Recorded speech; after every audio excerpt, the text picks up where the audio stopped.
You're listening to The Big Question by Jessica Kingsley. That's me. And I'm going to be presenting my journey of self-discovery to find out if, by altering my nose, will I actually alter or change my life. But I'm also going to be looking at the broader picture. I want us to delve into society's obsession with beauty standards. Society's obsession on the street, on our TVs, on our screens, and the pressure we put on ourselves. In a world, especially a Western world, why do we boast about how diversified we are when it comes to looks? When actually, we're no more further than we ever were, and there's even greater pressure than ever to conform to trends and perfect beauty standards. I believe that my big nose is holding me back from my big dream of becoming a TV and screen actress. I want to find out if talking to other people about their looks and about the industry will actually help me to decide whether or not I should have a nose job. Good morning and welcome back to The Big Question. And this is actually a bonus edition because I've been asked to interview John Hopkins, the actor, about his new play, The Price at Marylebone Theatre.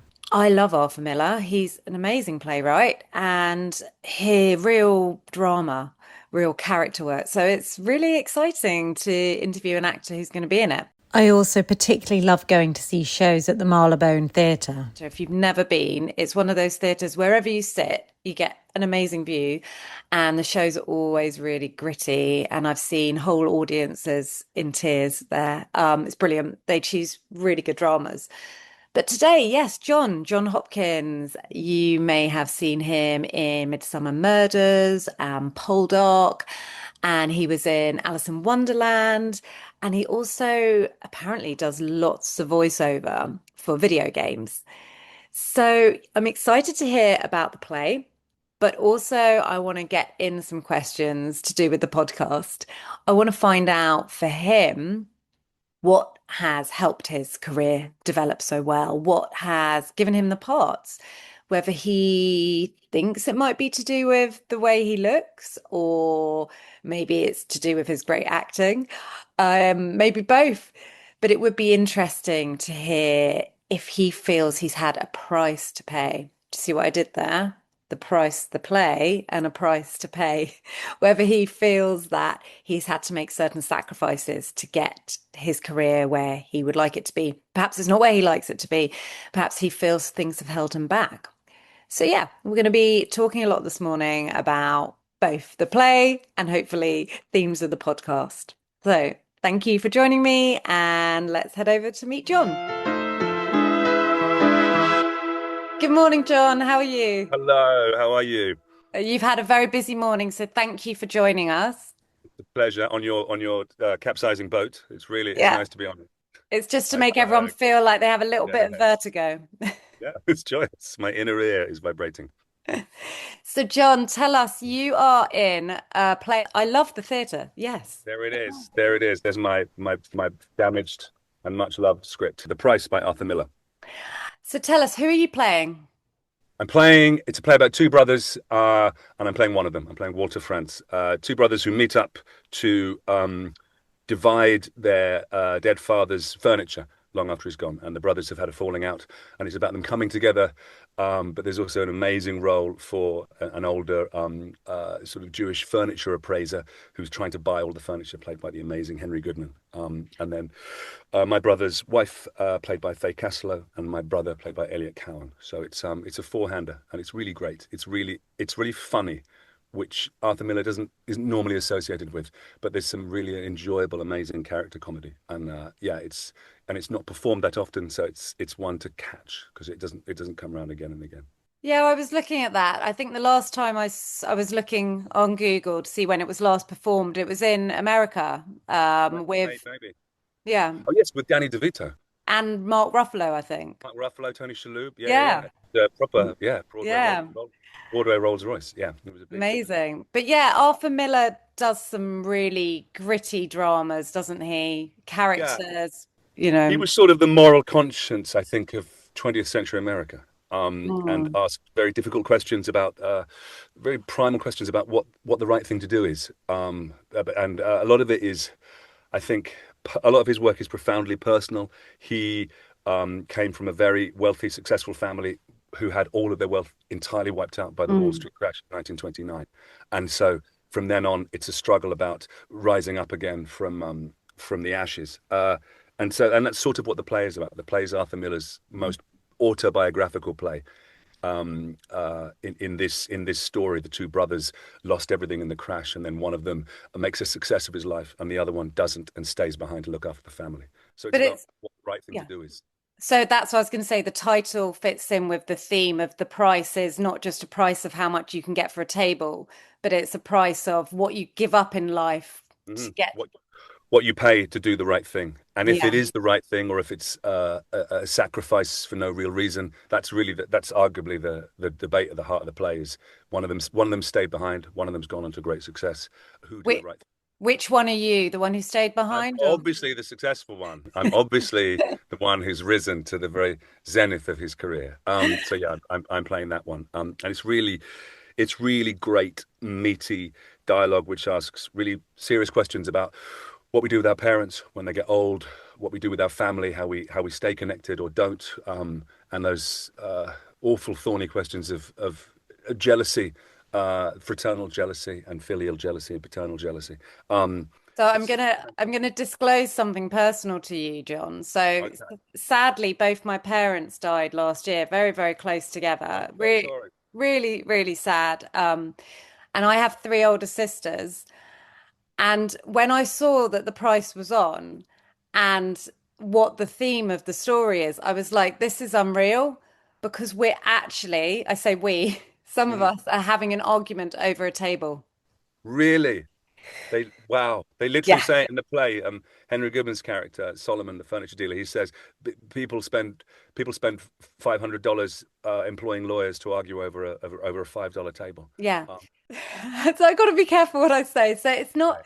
it's not about the price of the table. It's about what the table means symbolically to Mm, us. And we would like to pass it down to one of our one of the grandchildren. But I think what it brings up is exactly what you're saying, that it's not about the literal price of an object. It's about the price of what you gave to a family or your yeah, relationship with a parent who's no longer there to tell yeah. you what to do.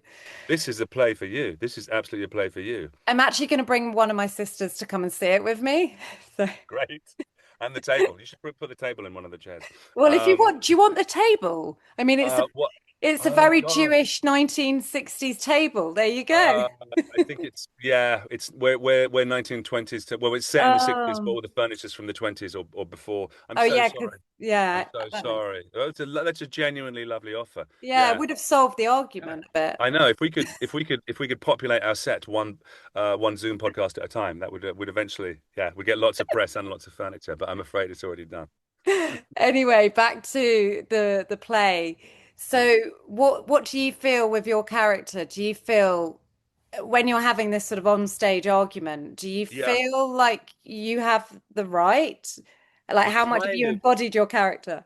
you kind of have. I mean, you're an actor, you'll know this. You kind of have to believe in your character, Mm. otherwise you can't play them, I don't think.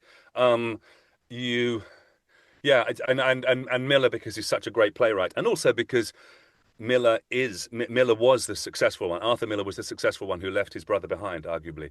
And so in he puts in my character's mouth his own arguments for what it is to leave everything behind and succeed. And he consciously himself stripped out a huge number of interpersonal relationships and familial relationships in order to pursue his playwriting to the nth degree.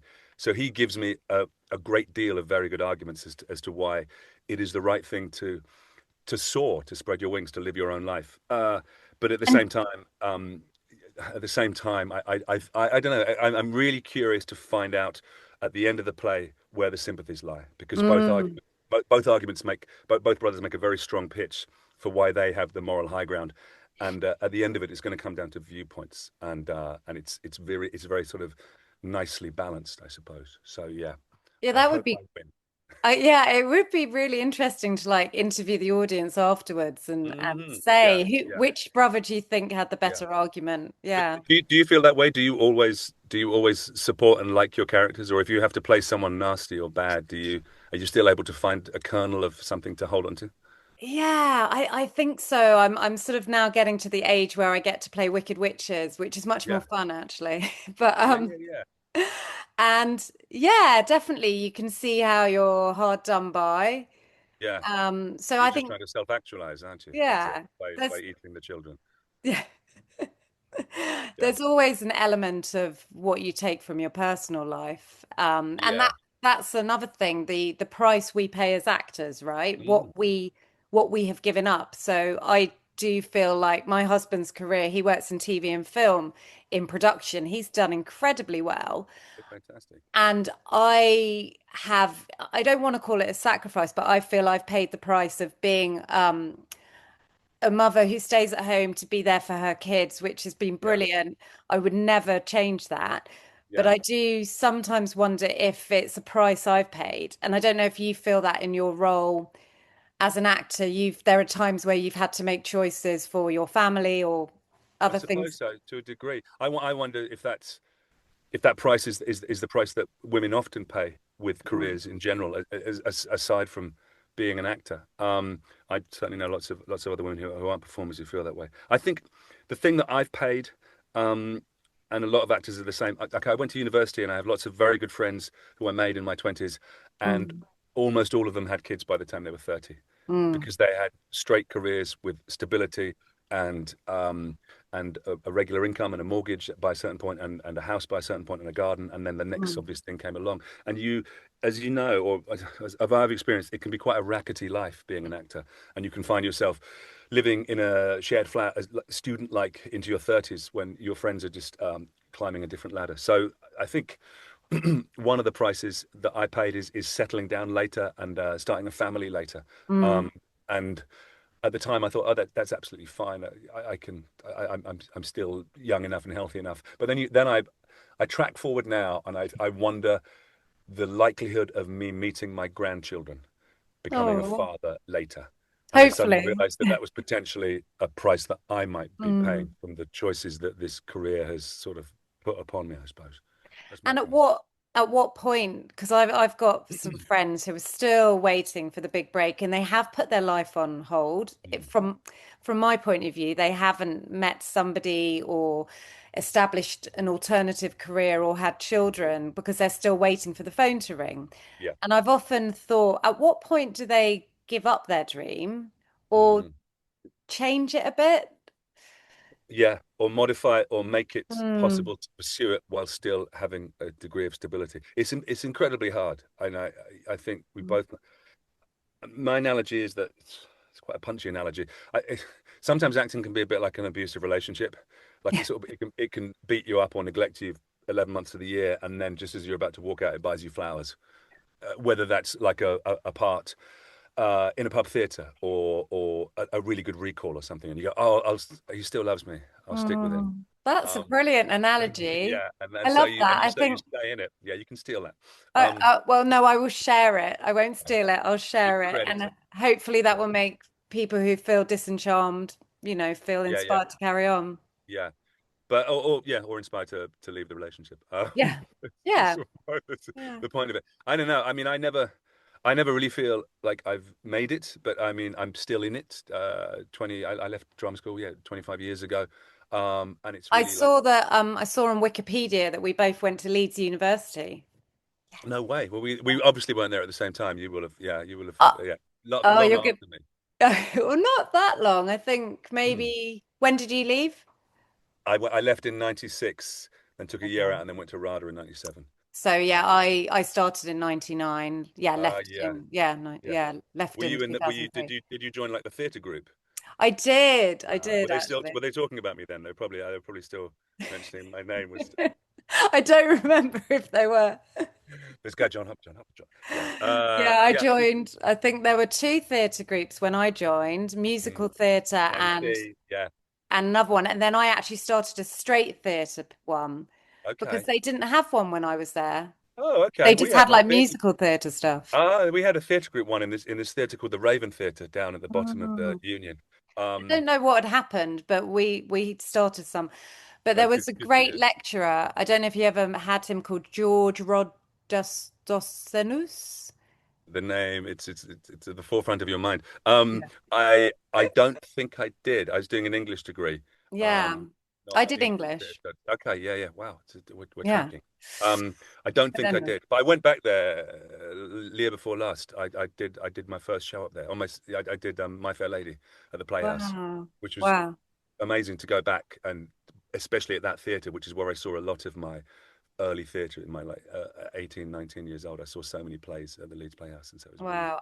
really I amazing. worked at the West Yorkshire Playhouse. That's the one. It's renamed. Oh, Yeah, so West they've Yorkshire now. Playhouse is now the Leeds Playhouse. Yeah, Oh, I didn't remodeled. realize that. Yeah, It's yeah. changed a lot, Leeds. Yeah, Yeah. yeah. It really has. When I was living there, Mm. when I was living there in 2024, it's Mm. like, yeah, it's like seeing an old friend who's had a bit of work done, and you're like, oh, A lot of glossy yeah, work. it's just some filler. Um, So but yeah. just before we finish, I'll give you a Mm, couple more questions. mm. Do you feel you have been typecast in certain roles in your career so far? Yeah, maybe it depends on the genre, I suppose. It depends on the medium. In theatre, I feel I have quite a broad range in theatre, and I increasingly do a lot of comedy. I've done a lot of quite serious stuff and lots of Shakespeare, which I've adored. TV and film, it's such a visual medium, and I know you talk about physical appearances and stuff. I've got like this massive, big, sort of Gaston style chin, and so Gone. I quite often find myself doing a lot of what I call twacting. Hmm. So I quite often play like soldiers or lawyers or slightly arrogant What did you alpha. call it? Twacting? Yeah, twacting. Oh, like as in a twat.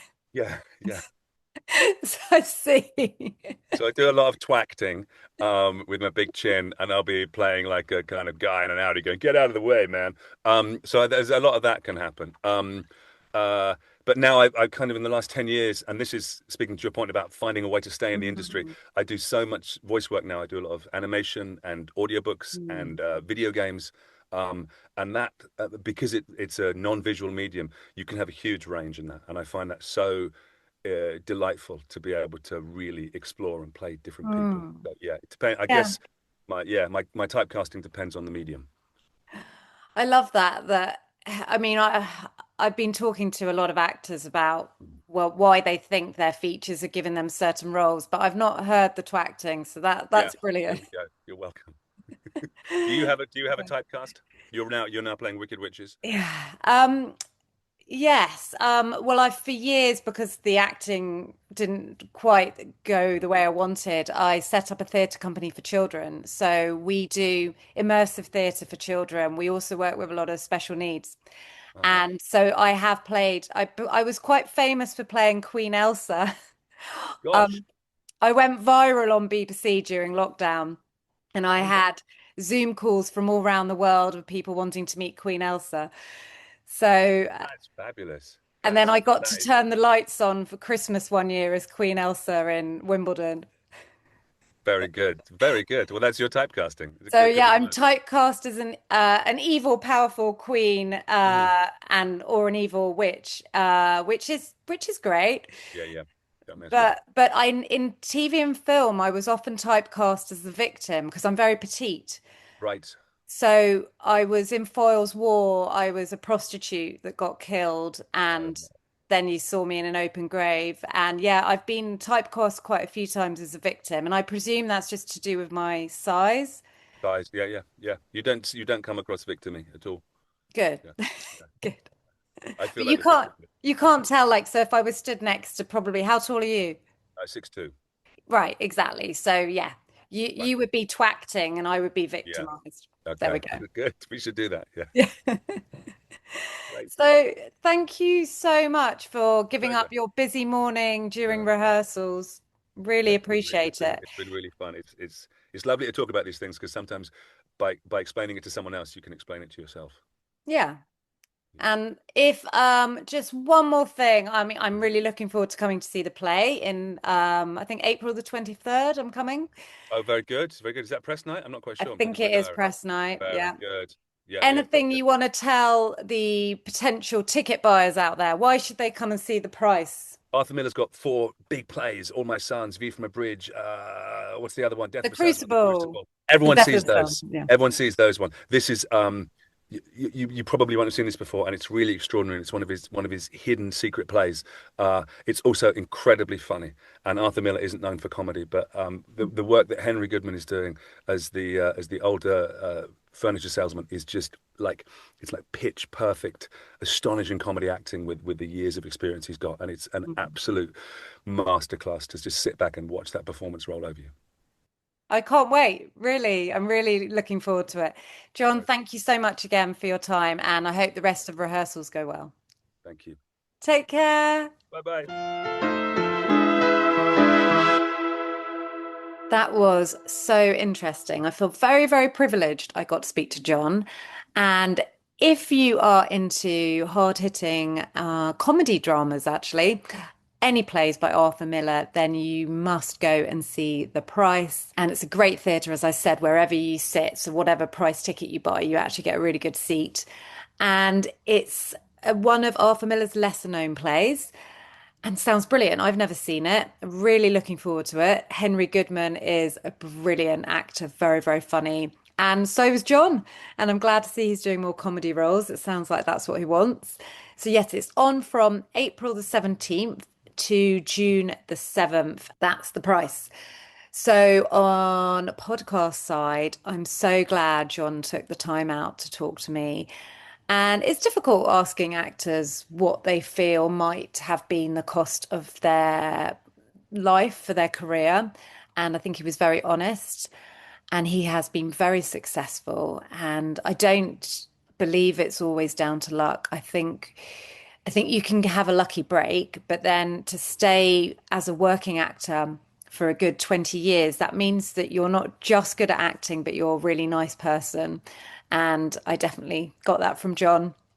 I think you have to be in it to win it, and you have to have the right doors and opportunities open for you. But once you're in, you've got to prove to people that you can act and get on with people because acting isn't just about yourself. It's about working with other personalities, other egos, whether that's actors, directors, producers. So I'm always really impressed when I meet actors who have made a career out of it. And it's really inspiring. And I loved what John said about the analogy of how acting can be like an abusive relationship. Indeed, there are many times when I've wanted to walk out, but I'm still here and I'm still doing it in my own way. And also the twacting that made me laugh. I love that. I'm gonna somehow use that with some of the actors I work. I'm gonna say I want more twacting from you, please. Brilliant. So thank you, John, for joining me on the big question. And I hope if you go and see the play, let me know what you thought. Which brother's point of view is stronger? Who do you relate to? Take care, everyone, and thank you from me, Jessica Kingsley, on The Big Question. Bye.